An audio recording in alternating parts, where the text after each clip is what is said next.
Bonjour, bonjour à tous. Écoutez, moi je suis très ravi, c'est la première chose que j'ai dit à tout le monde. Je suis très ravi de relancer un salon immobilier après 2 ans d'attente, 2 ans de Covid, 2 ans qui ont fait qu'un monde économique s'était arrêté, l'événementiel.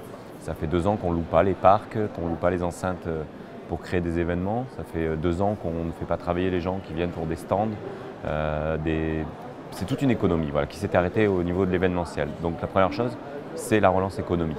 Ensuite, pour moi, d'avoir relancé ce salon d'immobilier, on remet en lumière également l'immobilier. L'immobilier sur notre région, puisque nous on est le salon d'immobilier de Montpellier et de sa région, et ça fait revenir tous les exposants que vous voyez qui sont autour de moi, ou que vous avez pu voir à travers les vidéos, puisque vous faites les interviews régulièrement, et ça remet en lumière les programmes. Les programmes, c'est la base des salons d'immobilier, puisque les gens viennent sur le salon d'immobilier pour trouver un logement, un appartement, une maison, un terrain.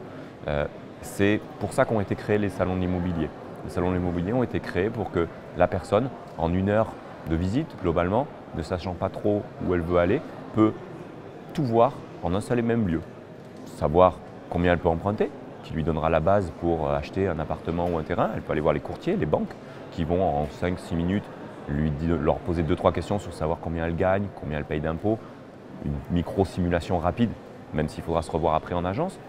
À partir de là, ils pourront passer dans les allées et voir s'ils ont droit à un appartement à tel prix, une maison, un bout de jardin, et savoir où ils veulent vivre. Puisque on le voit, on a déjà toute la métropole à travers la ville et le bras armé de la ville qui est la SERM et la SAM, savoir où ça se construit par rapport aux ZAC, mais également les promoteurs qui construisent sur la région ou même sur des villes annexes, comme on voit du Béziers, on voit du Nîmes, on voit du Latte, on voit du Sète. C'est tout ça qui est fait pour le public et qui est au salon de l'immobilier aujourd'hui, et ça faisait 2 ans qu'on ne s'était pas vu. Alors nous, ça a été un pari. En effet, on s'est quitté au 31 juillet avant les vacances en disant on ne le fera pas parce qu'on savait qu'on était une région avec une forte reprise Covid puisque beaucoup de gens viennent l'été en voyage ici puisqu'on ne peut pas voyager ailleurs en ce moment. Finalement, le pass sanitaire a joué son rôle et un rôle important puisqu'on a vu qu'il n'y a pas eu d'inflation, on va dire, au niveau des reprises Covid. Il n'y a pas cette 4e vague que tout le monde attendait. Donc à partir de là, nous on a mis le curseur à début septembre en disant qu'est-ce qu'on fait, on y va, on n'y va pas. Et en parlant avec les élus qui nous ont beaucoup soutenus, les gens du Parc Expo et autres, on s'est dit qu'est-ce qu'on fait? On y va, on relance la machine économique, quitte à faire même une moitié de salon, 3/4 de salon ou un demi-salon. Bah oui, on y va quand même. Et les exposants nous ont suivis également, où on a eu des exposants qui nous ont dit mais même si vous faites un salon et qu'on soit 6, 5, 10, bon, on vient quand même, tant pis, on aura tous les visiteurs qui viendront, mais au moins on fait quelque chose pour se voir. Et finalement, en faisant tout ça, tout le monde a pris le risque, j'ai pris le risque, mais mes exposants ont pris le risque aussi, et ça il faut le dire, les élus ont pris le risque, tout le monde est venu, et aujourd'hui on a un salon qui est, certes, on a quelques stands en moins d'habitude, et on s'attend à une baisse de fréquentation liée au pass sanitaire, aux gens qui n'ont pas envie de venir, mais finalement on a un salon et on n'a pas à rougir, et on a créé quelque chose et on a relancé en fait cette économie, et si ça peut servir après pour nos autres confrères qui font d'autres salons, on sera content.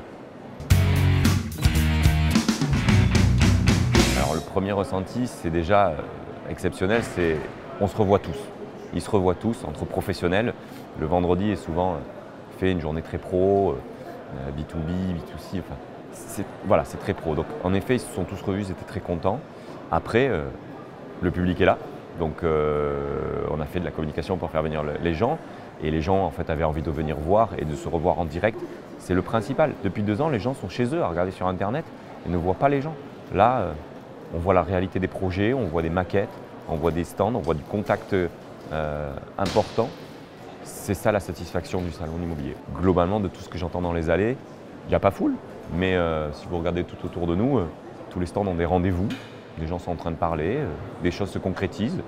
J'ai fait un petit tour, moi, comme je fais tous les jours, puisque je suis là tous les 3 jours, où je pose les questions. Les gens ont des contacts, arrivent à avoir des contacts comme il y a 2 ans. Donc ça, c'est déjà bien. Certains ont un peu moins. C'est cette petite baisse de fréquentation qui est annoncée. Mais aujourd'hui, c'est ce qu'on voulait et c'était relancer la machine. Moi, aujourd'hui, j'ai plus de raison de ne pas faire de salon.